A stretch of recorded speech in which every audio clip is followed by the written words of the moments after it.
اعوذ باللہ من الشیطان الرجیم بسم اللہ الرحمن الرحیم اللہم صلی علی محمد وعلی آل محمد۔ پنجاب میں آڑو کی کاشت۔ جی ہاں، یہ میری آج کی کہانی کا موضوع ہے۔ اگر آپ زمیندار ہیں، کاشتکار ہیں اور آڑو کا باغ لگانے میں دلچسپی رکھتے ہیں یا معلومات عامہ کے حوالے سے یہ ویڈیو دیکھ رہے ہیں تو یہ ویڈیو آخر تک ضرور دیکھیں، کیونکہ اس سے آپ کو بہت زیادہ فائدہ ہونے والا ہے۔ پیارے دوستو، آج کل آڑو کی چند ایسی ورائٹیاں بھی سامنے آ چکی ہیں جو پنجاب کے گرم علاقوں میں کامیابی سے کاشت ہو رہی ہیں۔ پنجاب کی آب و ہوا میں لگے ہوئے آڑو کا پھل سوات کے آڑو سے تقریباً 1.5-2 مہینے پہلے پک کر تیار ہو جاتا ہے۔ اگیتا ہونے کی وجہ سے منڈیوں میں اس کو بہت اچھا ریٹ ملتا ہے۔ آڑو کے باغ کی دیکھ بھال نہایت آسان اور کم محنت مانگتی ہے۔ پنجاب میں بہت سے کاشتکاروں نے دیگر کئی پھلوں کے باغات لگا رکھے ہیں جو کافی مہنگے ثابت ہو رہے ہیں، لیکن آڑو کا باغ لگانے کا خرچہ ان کے مقابلے میں نہ ہونے کے برابر ہے۔ دوستو، اگر آپ کو میری یہ ویڈیو پسند آئے تو میرے چینل کو سبسکرائب کر لیں تاکہ میری ہر آنے والی ویڈیو کا نوٹیفیکیشن آپ کو سب سے پہلے مل سکے۔ تو آئیے چلتے ہیں اس ویڈیو کی تفصیل کی طرف۔ سب سے پہلا سوال اکثر لوگ یہ کریں گے کہ آڑو کی کون سی ورائٹی کاشت کرنی چاہیے؟ تو اس کا جواب یہ ہے، پنجاب میں آڑو کی 2 ورائٹیاں فلوریڈا کنگ اور ارلی گرینڈ زیادہ مقبول ہو رہی ہیں۔ ماہرین آپ کو انہی دونوں ورائٹیوں کی سفارش کریں گے، لیکن اگر آپ چاہیں تو 2-4 پودے فلوریڈا پرنس، فلوریڈا گولڈ اور سٹرن کے بھی لگا سکتے ہیں۔ دوسرا سوال یہ ہو سکتا ہے کہ آڑو کے پودے کہاں سے ملیں گے اور قیمت کیا ہوگی؟ آڑو کے پودے بھی آم اور مالٹے کی طرح پیمن سے تیار کیے جاتے ہیں، اور یہ کام زیادہ تر پاکستان کے شمالی علاقہ جات سوات، پشاور اور دیر وغیرہ میں کیا جاتا ہے۔ یہ بات تو آپ کو معلوم ہی ہے کہ پنجاب کا علاقہ نرسریوں کا گڑھ ہے۔ یہاں کے نرسری والے پشاور وغیرہ سے آڑو کے پودے منگوا کر یہاں پنجاب کے کاشتکاروں کو فروخت کرتے ہیں۔ آڑو کی فلوریڈا کنگ اور ارلی گرینڈ ورائٹی کے پودے نسبتاً سستے ہوتے ہیں، جبکہ دوسری ورائٹیاں ذرا مہنگی ہیں۔ جس طرح سٹرن کا پودا 250 روپے سے 500 روپے تک مل رہا ہے۔ پودوں کی ڈیمانڈ کے حساب سے ریٹ اوپر نیچے بھی ہوتا رہتا ہے، لہذا بہتر یہی ہے کہ جب بھی آپ آڑو کے پودے خریدیں، مارکیٹ کا اچھی طرح جائزہ لے کر خریداری کریں۔ 1 ایکڑ باغ لگانے کے لیے آڑو کے پودوں کی مد میں آپ کے کم و بیش 20 سے 30 ہزار روپے خرچ ہوں گے۔ کوشش کریں کہ آڑو کا پودا جب خریدیں تو اس کی عمر 1 سال کی ہو۔ بعض کاشتکار 2 سال کا پودا خریدنے کا لالچ کرتے ہیں اور سمجھتے ہیں کہ پودا بڑی عمر کا ہوگا تو اسے جلدی پھل لگے گا۔ ایک بات ذہن میں رہے کہ 2 سال کے پودے کے مرنے یا سوکھنے کے امکانات کافی زیادہ ہوتے ہیں۔ 1 سال کا پودا چونکہ نرم ہوتا ہے اور اپنی بڑھوتری کے پورے زور پر ہوتا ہے، اس لیے 1 سال کے پودے زیادہ کامیاب ہوتے ہیں اور بہتر نشو و نما پاتے ہیں۔ تیسرا سوال یہ ہے کہ آڑو کے پودے کو کس طرح کی زمین چاہیے؟ آڑو میرا یا ریتلی میرا زمین میں نہایت خوش رہتا ہے، لیکن اسے بھاری میرا زمین میں بھی لگایا جا سکتا ہے۔ ایک بات کا دھیان رہے کہ زمین کلر وغیرہ سے پاک اور پانی جلدی جذب کرنے کی صلاحیت رکھتی ہو، کیونکہ اگر آڑو کے ارد گرد زیادہ دیر تک پانی کھڑا رہے تو پودا اسے بالکل برداشت نہیں کرتا۔ آڑو کا پودا 6 سے 8 پی ایچ کی زمینوں میں خوب پھلتا پھولتا ہے۔ اگر پی ایچ 8 سے زیادہ ہو تو زمین کی پی ایچ کم کرنے کی کوشش کرنی چاہیے۔ چوتھا سوال یہ ہے کہ آڑو کے پودے کاشت کرنے کا بہترین وقت کون سا ہے؟ آڑو کے پودے کی فطرت یہ ہے کہ ہر سال سردیوں میں پرانے پتے گرا دیتا ہے اور موسم بہار میں نئے پتے نکالتا ہے، لہذا اسے لگانے کا بہترین وقت جنوری-فروری کا مہینہ ہے، تاکہ آپ اسے نئے پتے نکالنے سے پہلے زمین میں لگا دیں اور زمین میں لگنے کے 10-15 دن بعد اس کے پتے نکالنے کا وقت آ جائے۔ لیکن ایک بات ذہن میں رہے کہ اگر جنوری میں سخت کورا پڑ رہا ہو تو ان دنوں میں پودے نہ لگائیں، اور جب کورے کی لہر گزر جائے تو پودے لگانے کا کام مکمل کر لیں۔ پانچواں سوال یہ ہے کہ پودے کس طرح لگانے چاہیں؟ عام طور پر آڑو کے پودے لگانے کے لیے قطار سے قطار اور پودے سے پودے کا فاصلہ 16 فٹ یا 20 فٹ رکھا جاتا ہے، لیکن بعض کاشتکار 12 فٹ کے فاصلے پر بھی پودے لگا دیتے ہیں۔ یہ طریقہ ابھی تجرباتی مراحل میں ہے، 2-3 سال تک پتہ چلے گا کہ 12 فٹ کے فاصلے پر پودے لگانا کس حد تک فائدہ مند ہے۔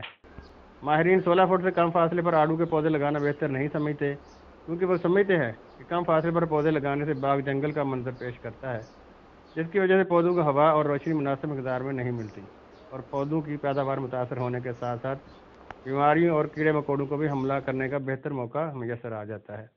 ہاں، یہ بات بھی تجربہ سے ثابت ہو چکی ہے کہ جن ممالک میں ہائی ڈینسٹی یا الٹرا ہائی ڈینسٹی سسٹم کے تحت باغات لگائے گئے ہیں اور ان کی باقاعدہ پرونہ کی گئی ہے، وہاں بہترین رزلٹ ملے ہیں۔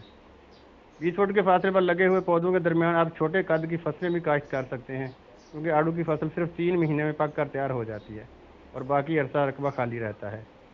یہ بات تو ہمارے زیادہ تر کاشتکار حضرات جانتے ہی ہیں کہ پودا لگانے کے لیے کم از کم 3 فٹ چوڑا اور 3 فٹ گہرا گڑھا کھودنا چاہیے۔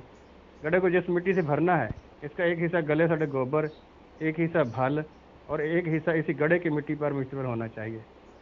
یاد رکھیں، زمین پودے کی گود اور اس کا میدا ہے۔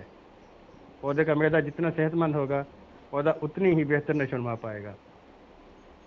پودا لگاتے ہوئے سب سے اہم بات جس کا خیال رکھنا ہے وہ یہ ہے کہ پودا لگاتے ہوئے اس کا پیوند کیا ہوا حصہ کم از کم 6 انچ زمین سے باہر رہنا چاہیے۔ اگر آپ نے ایسا نہ کیا تو آپ کے پودے کو پانی اور مٹی کے ذریعے کئی طرح کی بیماریاں لگ سکتی ہیں۔ اگلا سوال یہ ہے کہ 1 ایکڑ میں آڑو کے کتنے پودے لگیں گے؟ اگر آپ پودے سے پودے اور قطار سے قطار کا فاصلہ 20 فٹ رکھتے ہیں تو 1 ایکڑ میں 108 پودے لگیں گے، لیکن اگر پودے سے پودے اور قطار سے قطار کا فاصلہ 16 فٹ رکھا جائے تو 1 ایکڑ میں 168 پودے لگیں گے۔ اسی طرح اگر آپ پودے سے پودے اور قطار سے قطار کا فاصلہ 12 فٹ رکھیں تو 1 ایکڑ میں 298 پودے لگیں گے۔ البتہ اگر آپ آڑو کا باغ ہائی ڈینسٹی پر لگائیں تو پھر پودوں کی تعداد بڑھ جائے گی، جس پر آئندہ کبھی بات ہوگی۔ اگلا سوال یہ ہے کہ آڑو کو کتنے پانی کی ضرورت ہے؟ گرمی میں آڑو کے پودے کو 10 سے 15 دن کے وقفے سے پانی لگانا چاہیے۔ مارچ سے اپریل تک پانی کا خاص خیال رکھنا بہت ضروری ہے، کیونکہ ان دنوں پودا پھل پر آیا ہوا ہوتا ہے اور پانی کی کمی پھل کی کوالٹی اور بڑھوتری کو متاثر کرتی ہے۔ سردیوں میں پانی کی بہت کم ضرورت پڑتی ہے، لہذا 25-30 دن کے وقفے سے بھی پانی لگایا جا سکتا ہے۔ بہتر یہی ہے کہ موسم اور زمین کی حالت کے پیش نظر آڑو کی آبپاشی کا فیصلہ کیا جائے۔ اگلا سوال یہ ہے کہ آڑو کو کتنی کھاد کی ضرورت ہے؟ آڑو کی کھاد کی ضرورت اس کی عمر کے حساب سے دی جانی چاہیے۔ گوبر کی گلی سڑی کھاد، SOP فاسفورس کھاد اور MOP پوٹاش کھاد دسمبر میں ڈالیں، البتہ یوریا کھاد کو 2 حصوں میں تقسیم کر لیں۔ آدھی یوریا کھاد جنوری میں شاخ تراشی کے فوراً بعد ڈال دیں اور باقی یوریا کھاد مارچ میں، اس وقت ڈالیں جب پودا پھل پر آ جائے۔ ایک بات ذہن میں رہے کہ ریتلی میرا اور زیادہ pH والی زمینوں میں جب آڑو کاشت کیا جاتا ہے تو وہاں زمین میں آئرن کی کمی کا اندیشہ موجود رہتا ہے، کیونکہ پنجاب میں زیادہ تر زمینوں کی pH زیادہ ہے، لہذا بہتر یہی ہے کہ آئرن کی کمی کو پورا کرنے کے لیے مارچ میں پودے پر فیرس سلفیٹ کا سپرے کر دیا جائے۔ سپرے کرنے کے لیے 3 گرام فیرس سلفیٹ 3 لیٹر پانی کے حساب سے محلول بنائیں اور پودے پر اچھی طرح سپرے کر دیں۔ کتنے سال کا آڑو پھل دینا شروع کرتا ہے؟ عام طور پر 1 سال کا پودا لگایا جاتا ہے۔ آڑو کا پودا لگانے کے بعد تیسرے سال پھل دینا شروع کر دیتا ہے۔ یوں سمجھیے کہ اگر آپ اس سال یعنی 2021 میں آڑو کا باغ لگاتے ہیں تو تیسرے سال یعنی 2024 میں پودا تھوڑا بہت پھل اٹھا لے گا، لیکن اگلے سال یعنی 2025 میں پودا بھرپور پھل لے گا۔ آڑو کے پھلوں کی تعداد کم کیوں اور کیسے کرنی چاہیے؟ آڑو کا پودا گچھوں کی شکل میں بہت زیادہ پھل لیتا ہے۔ اس قدر زیادہ پھل کو پودا جتنا بھی صحت مند ہو خوراک مہیا نہیں کر سکتا، لہذا ضروری ہوتا ہے کہ پودے پر پھلوں کی تعداد کو کم کر دیا جائے۔ اگر یہ کام نہ کیا جائے تو پھل کا سائز چھوٹا رہتا ہے اور اس کی کوالٹی بھی اچھی نہیں ہوتی۔ اس کے علاوہ پودا کمزور ہو جاتا ہے اور اس میں اگلے سال پھل دینے کی صلاحیت کم ہو جاتی ہے۔ یہ کہ پودے کی عمر میں بھی کمی واقع ہو جاتی ہے۔ 1 مارچ کے آگے پیچھے جب پودے پر پھل واضح ہو جائے تو زائد پھل اتار دینا چاہیے۔ شاخ پر لگے ہوئے پھلوں کو اتارنے سے پہلے شاخ کو پکڑ کر ہلکا سا ہلائیں تاکہ کمزور پھل از خود ہی نیچے گر پڑے۔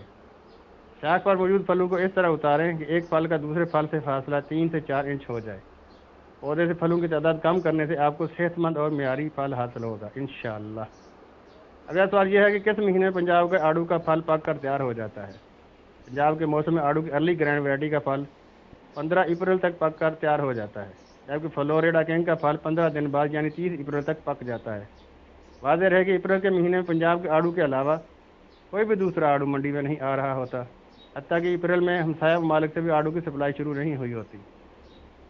اور سواتی آڑو کا سائز تو اس مہینے بمشکل بادام کے سائز جتنا ہوتا ہے، لہذا مقابلہ نہ ہونے کی وجہ سے پنجابی آڑو منڈی میں بہت اچھی قیمت پاتا ہے۔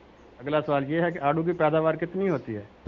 اگر آڑو کی اچھی دیکھ بھال کی گئی ہو تو اسے بھرپور پھل لگتا ہے۔ آڑو کا درمیانہ پودا 2 سے 3 من تک پیداوار دے دیتا ہے، لہذا اگر آپ نے 16 فٹ کے فاصلے پر آڑو کاشت کر رکھا ہے تو 168 پودوں سے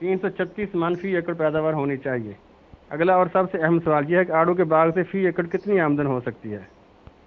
پنجاب کی منڈی میں اول اور دوم درجے کے آڑو کی الگ الگ بولی ہوتی ہے۔ پچھلے سالوں میں درجہ دوم کے آڑو کی اوسط قیمت 2600 روپے فی من رہی ہے۔ اس کا مطلب یہ ہے کہ فی ایکڑ 336 من کی پیداوار 2600 روپے فی من کے حساب سے 9.25 لاکھ روپے کی آمدن دے سکتی ہے۔ واضح رہے کہ میں نے آپ کو دوم درجے کے آڑو کی قیمت بتا کر حساب کتاب لگایا ہے۔ اول درجے کا آڑو اوسطاً 1000 روپے فی من کے حساب سے مہنگا بکتا ہے، باقی آپ خود حساب لگا لیں۔ پچھلے سالوں میں فیصل آباد اور گردنواں کی منڈیوں میں آڑو کے ریٹ کے حوالے سے کیا صورتحال رہی؟ پچھلے سالوں میں آڑو اپریل کے آخری دنوں میں منڈی میں آ گیا تھا، جو 15 مئی تک تقریباً 3000 روپے فی من کے حساب سے بکتا رہا۔ مئی سے جون تک پنجاب کا آڑو اوسطاً 2600 روپے فی من کے حساب سے فروخت ہوتا رہا۔ ان دنوں میں آڑو ایک دن میں 2400 روپے سے نیچے نہیں آیا، حتیٰ کہ چند دن تو یہ 3800 روپے فی من کے حساب سے بکتا رہا۔ واضح رہے کہ پنجاب کا کاشتکار جون کے مہینے میں آڑو بیچ کر فارغ ہو جاتا ہے۔ 1 جولائی سے پنجاب کی منڈی میں سوات اور ہمسائے ممالک سے آڑو آنا شروع ہو جاتا ہے۔ سوات کا آڑو 1 جولائی سے اکتوبر تک فروخت ہوتا رہتا ہے۔ 4.5 مہینے کے اس سارے عرصے کے دوران دوم درجے کا سواتی آڑو اوسطاً 3500 سے 4000 روپے فی من کے حساب سے بکتا ہے۔ یہ میں نے آپ کے ساتھ فیصل آباد اور گردنواں کی منڈیوں کے ریٹ کا تذکرہ کیا ہے۔ لاہور، راولپنڈی اور ملتان کی منڈیوں میں پچھلے سالوں میں آڑو کا ریٹ فیصل آباد اور گردنواں کی منڈیوں سے بہتر رہتا ہے۔ ایک سوال یہ بھی ہے کہ آڑو کے پودے کی شاخ سرائی کب اور کیسے کرنی چاہیے؟ واضح رہے کہ اچھی اور معیاری پیداوار کے لیے آڑو کے پودے کی شاخ تراشی از بس ضروری ہے۔ شاخ تراشی دسمبر یا جنوری کے دوسرے ہفتے تک کر لینی چاہیے۔ شاخ تراشی کرتے ہوئے پودے کی بیمار اور سوکھی شاخوں کو کاٹ دینا چاہیے۔ ایک دوسرے کے ساتھ الجھی ہوئی شاخوں کو بھی کاٹ دیں۔ شاخ تراشی نہ کرنے سے پودے پر پھل کم آتا ہے اور بیماریوں اور کیڑے مکوڑوں کے حملے کا بھی خطرہ رہتا ہے۔ شاخ تراشی کے ذریعے پودے کی شکل و صورت کیسے خوبصورت بنایا جا سکتا ہے؟ پہلے سال کون سی شاخ کاٹنی ہے اور کون سی چھوڑنی ہے؟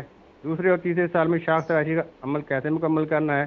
اس بارے میں علیحدہ سے ایک ویڈیو بنانے کی ضرورت ہے۔